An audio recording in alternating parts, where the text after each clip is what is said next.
And finally, to our commentary, which I've been waiting on, which probably all guys are interested in hearing this.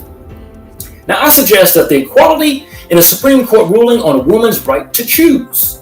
There's finally equality between men and women on this one issue.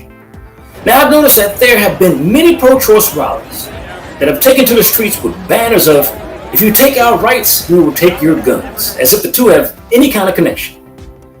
Now, these groups seek to frame a court ruling to be men against women's issues. But it's not a majority of the over 150 million U.S. males that changed the law, but a 5-judge majority that reversed this decision.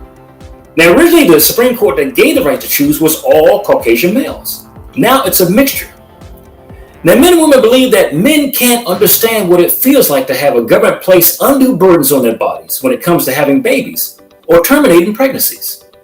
To those women, I say, you are completely wrong. Men do know what it's like to have the government place undue burdens and undue pains upon their bodies.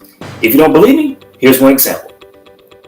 You see, Article 1, Section 8, Clause 12 of the U.S. Constitution placed the government squarely in control of every male-born citizen and male immigrant 154 years before Roe v. Wade was ever considered, ever thought of. You see, under this particular article, Congress had the power to raise and support armies, right?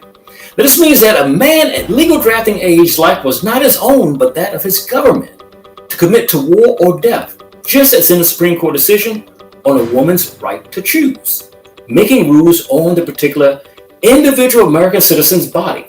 But this is a case of death. Now, although we are, as a country, no longer have the draft, we have what has replaced it, or what's called a selective service.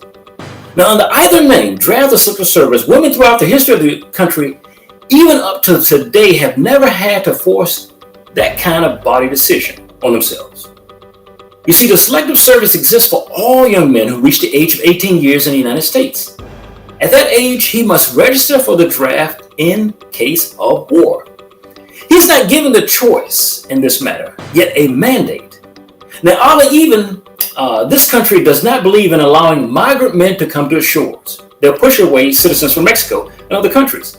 But those citizens, too, must sign up for selective service, even though they are a migrant. So you see, men, just like women, understand what it means to have a government regulate their bodies to pain that they would never subscribe to themselves. We understand this. You want some further education? Harder still is that the Supreme Court visited this male-only draft mandate a couple of years back. They thought about this and determined that it would not stand up to constitutional muster if this was tested. They agreed that it would be highly illegal if one gender to provide protection for a two-gender country based upon sex alone. It doesn't make good sense, especially with the rules about equality. Now, at the time, Congress petitioned the Supreme Court not to act on this matter and to leave it up to them to settle the one matter. Congress has not settled this discrepancy since most congressmen are quick to scream equality, but slow to act on it in reality. They just won't do it. They're good with their mouth, but not in actuality. But I bet you're wondering, you might be asking, what is the punishment if a male does not sign up for the selective service?